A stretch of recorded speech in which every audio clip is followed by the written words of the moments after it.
Ato feripe Noël iny Mbalta tsy le feripe vanareo bay feripe Noël tsisy finareo mipako ito izy mety aminao biby iny tsy mila zany ka iako manakory zay mo tsy mila bafanareo fitsangarana mahatova lesondreo tsy hosoanareo lafa tsy alanareo rey feripe Noël ato feripe Noël iny rirasto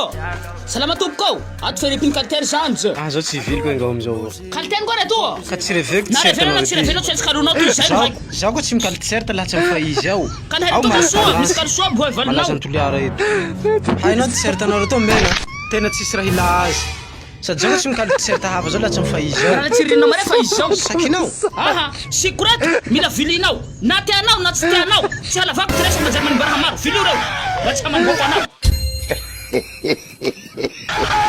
tsy vilinao fa tsy vilinao fa raha toy io tsy vilanao vavanao ty kaloha toy